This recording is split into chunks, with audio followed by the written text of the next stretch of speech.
Hey guys, what's up? It's Kevin for the Winner. We're back for another edition of Monster Hunter Rise. Today on the channel, we are going to be taking a look at a Endgame Dual Blades set. Mixed set to be exact here.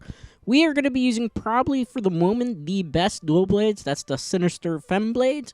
We're going to be using Narkuga Helm S, Jelly Vest S, Rachna Arm Guards, Umradron, Coil S, Jelly Boots S. Obviously, Demon Petulance Free is probably the best repellents that you could use. I'm actually going to bring this up a little bit further for you guys to see.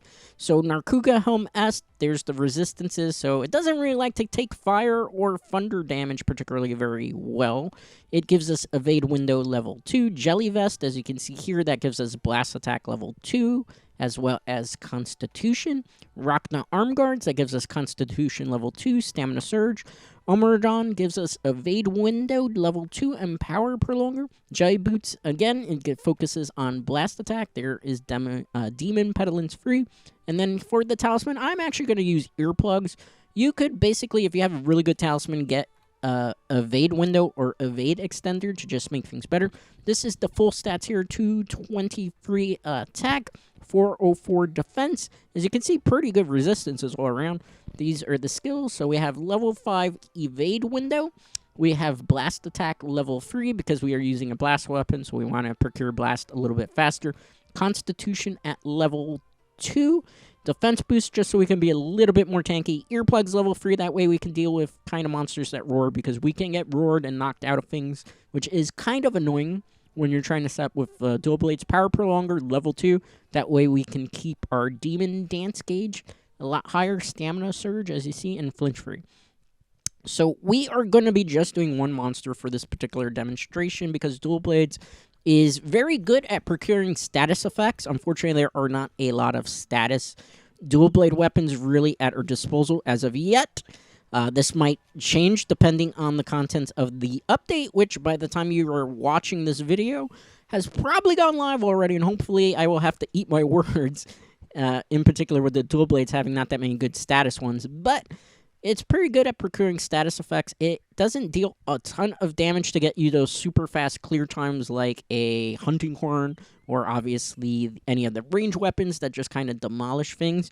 However, it's really good at status effects. It's also a very fun weapon type. They've simplified it a little bit compared to previous Monster Hunter generations. So basically what you're going to want to do with this armor is you're going to want to obviously hit your ZR button. As you see, there is a gauge that is filling every time that you hit the monster. Keep that in mind. So as you see that white gauge is going up, that basically allows us to dash around and do more damage. Now when it hits the red gauge, you can actually dance one more time to get off a different type of gauge, which prolongs the attack and as well as extends the way you can evade and stuff. Now, what's one of the problems... Oh, I fell off the cliff. That is something you probably don't want to do, but considering how aggressive the Narkuga got, we will just have to live with that, right? But basically what you're going to want to do is you want to feel that gauge up, and you can cancel that any time so that you can go back to regular attacks. I'm going to see if I can try to jump off there. Nope, I cannot. Okay, I'm going to unfortunately have to go around to show you guys exactly what you want to do. Dual Blades, though, focuses primarily on dealing a whole bunch of small hits. Really good for status effects because every little hit that you do, and you hit things so many times, basically DPS for those of you who are a bit more familiar, does a lot of damage per second in that retrospect. You can procure things, you can constantly stun lock monsters if you had a paralyzing dual blades. For Blast, we're just using Blast build-up. Blast is not as good as it was in previous Monster Hunter games. It used to be very, very powerful. This gen, it's not bad, but it's not great. It takes a while to proc, and when it does, some people complain it's just not enough. Alright, so we're dancing here. Keep in mind that anytime that you waste a little bit of time, that gauge actually decreases quite a bit. When you're in the full gauge there, you can dodge around very fast, which is good because we have Evade Window maxed out, so we can dodge around. And the good thing is if we dodge perfectly timed, case in point, we probably shouldn't have sharpen there. You can dodge around, and usually you will not get hit. Hopefully I'll be able to counter a bit of the Narkuga here. Unfortunately, Dual Blades did kind of get a little bit nerfed from Monster Hunter Rise in a way to Generations Ultimate, because in Generations Ultimate you had multiple styles that you could do. And one of the dual blade styles that a lot of people like to use was aerial because they would just abuse mounting and you'd get a whole bunch of aerial move. Now, there are switch skills to do aerial tactics with the dual blades. From my testing with those switch styles, I really didn't care too much for them. I felt like I was doing less amount of damage, and the attack style was pretty awkward, so I don't recommend necessarily using that switch skill. However, if you have found a more effective use for switch skills that I have not actually using here, and you found a better way, or you found a better way in terms of armor replacements, definitely let me know how your build is going, and I would definitely take a look into it. Case in point there, as you saw, I was able to dodge out of the way. That's because of the evade window level 5, and I didn't get hit from it. It gives you a lot of dodge ability. So dual blades is great to, like, I'm going to use an old saying, sting like a, what is it? Float like a butterfly, sting like a bee. Pretty much is the kind of the strategy you want to go for with dual blades. So I actually didn't channel the Demon Dance there because I knew that he was going to get greedy. Another problem with, in particular, maxed out Demon Dance is, like, if you do the A button constantly, you get locked into a particular attack pattern, and that particular attack you cannot cancel. So, case in point here, as you saw right there, I'm not able to cancel that animation. So, because I'm unable to cancel that animation, there is a possibility that you are going to get hit. So, you have to actually pick your spots very well. Another thing that you're going to notice, in particular with dual blades, is that when you are in a Demon Dance form, basically the gauge form, any hit that you deal to the monster is going to burn through your stamina greatly. So stamina consumption is something that you have to keep an eye on. There are ways to mitigate that. If you use a Mega Dash Juice, something I unfortunately didn't bring to the fight because I didn't have enough materials to craft a decent amount of them. Mega Dash Juice is something definitely great because you will keep your stamina maxed out for a certain amount of time. So that is definitely something you should probably bring to the fights if you're planning to use dual blades. Keep in mind, though, Mega Dash Juice requires a lot of materials, so there's going to be times where maybe you are not going to have enough materials to craft them, so keep that in mind. So it gets kind of expensive somewhere down the line. Alternatively, what you can do is, obviously, if you look for any of the bugs that reduce the amount of stamina consumption while you're on the map, definitely look for those. In particular with dual blades, another thing that you have to keep an eye on, which is kind of a little bit of annoyance, is that you burn through your sharpness very fast. There are things you can do to alleviate this. The first thing is, if you wanted to, and you had the gems, or you had a really good talisman, I would recommend running something I unfortunately didn't have a good talisman for, Razor Sharp. Razor Sharp basically says that your sharpness doesn't dull as fast.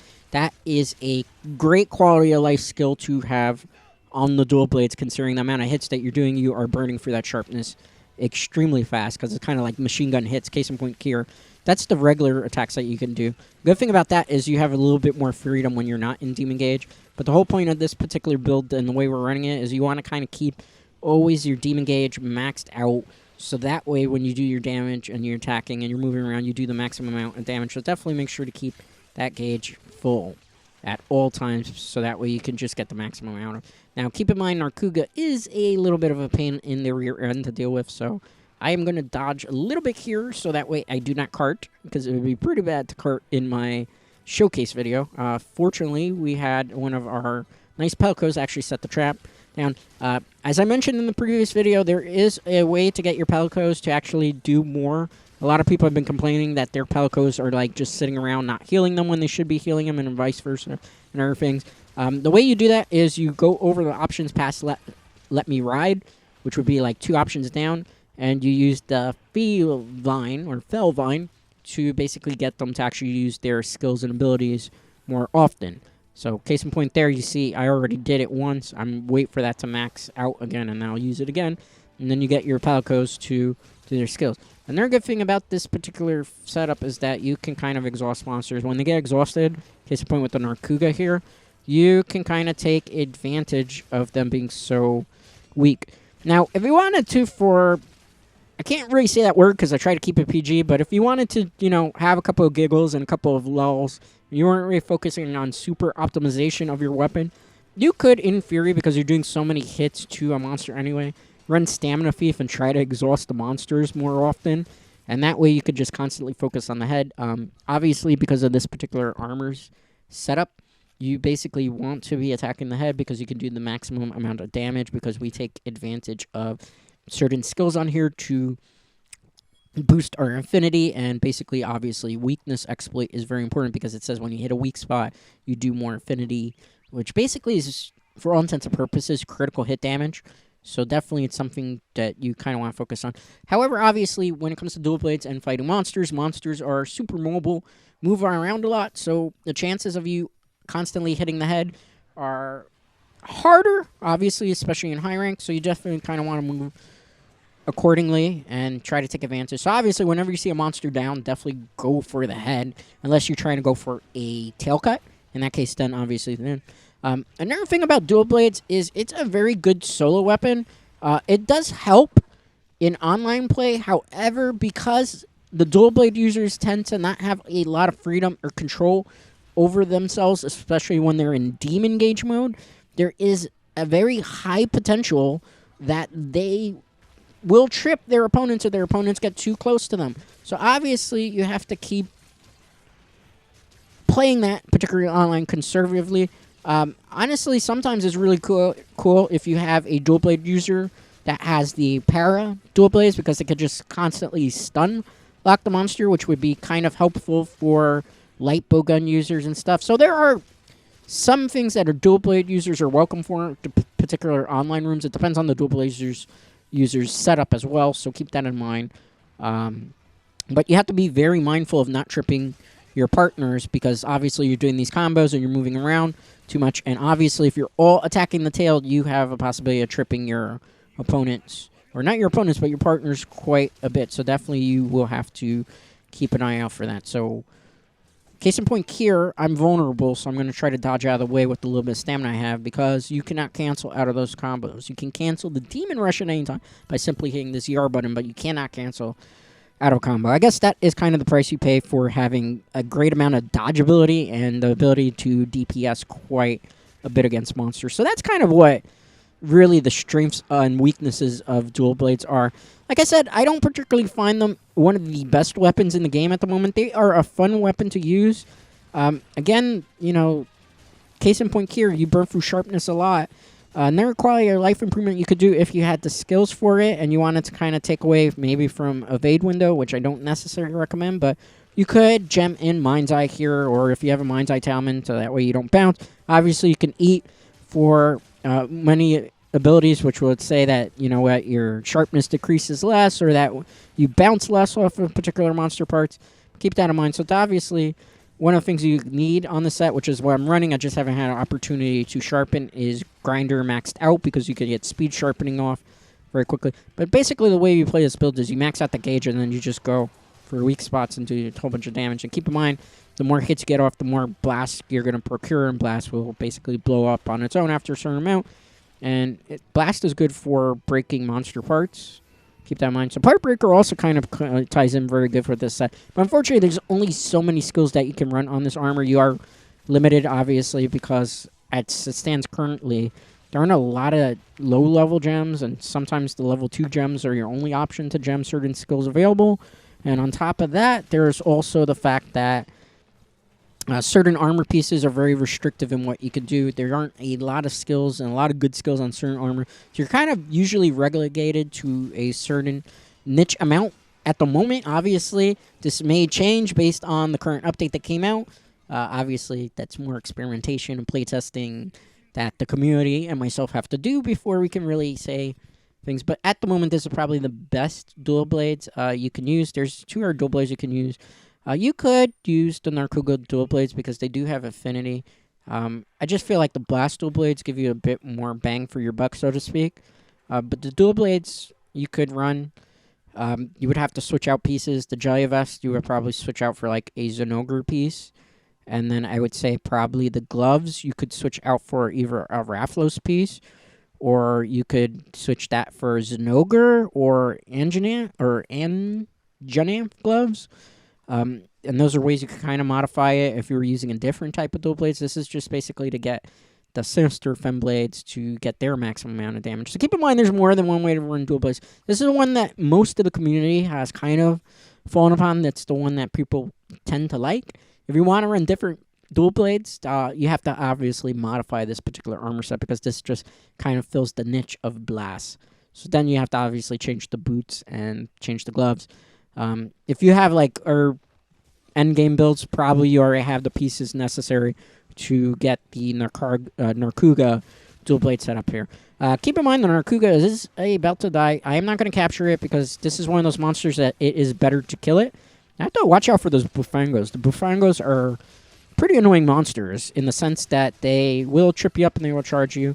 I'm not going to... I should be dodging towards the head area, but since he was already falling on the ground for a while, what you kind of want to do is just kind of attack where possible. Because by the time I dodge and reposition myself for the head, chances are he will have woken up and then I get punished for that.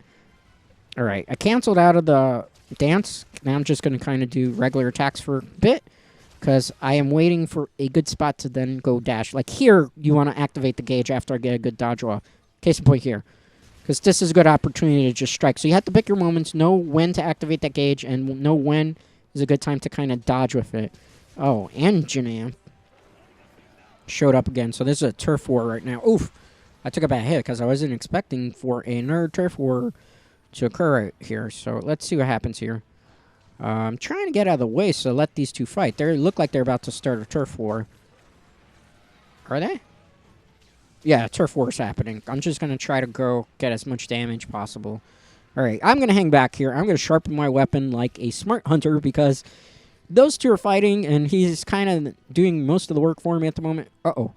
Oh, I'm so glad he hopped back because I thought he was going to test ride. We're going to ride on the Anjanam. That way we can... Probably we might be able to kill the Narkuga on this mount, actually, if we do it right. So keep that in mind. Always do these minigames because you get more drops when you get those hits off. Oh, wow, I was right. So we took down the Narkuga with a Anjanam. That is something you don't see all the time. Wow, there was a big turf war going on. All three monsters wanted to get in there, actually. All right, so that's basically what you want to do with this particular build for dual blades. You want to sting like move like a butterfly, sting like a bee, and pretty much that's your strategy. So obviously, you dodge around, pick your spots, always try to go for the head. If not, you go for our areas. This is really good for cutting tails. This is really good for procuring a lot of blast. If you wanted to use different dual blades, you have to switch out the chest and arms for something different. Probably like the chest would be Zenogre, and then the arms would be like maybe... what would be a good recommendation? Either Anjanaf or Raphalos, or anything that really has good stamina consumption. So then maybe you would go that way, but you'd have to modify it a bit to use our weapon. So this is really for blast users who want to use the Magnamalo dual blades in particular, and that's pretty much all there is to dual blades, at least for the moment currently. So that's going to do it for today's video. On Friday's video, we will be taking a look at the insect glaive in great detail. People have been asking for a very large, in-depth tutorial, and I've got you covered because that is my favorite weapon that I've been playing since Monster Hunter 4U, so definitely look forward to that one. That's going to be a much longer video than I normally do on the channel, so keep that in mind. Let's see what we got in terms of clear time gear. I think this should be probably about sub 14. In a group of 4, we probably get 6-minute clear time with that. Anyway, thanks for watching. Make sure to give this video a like and subscribe to the channel.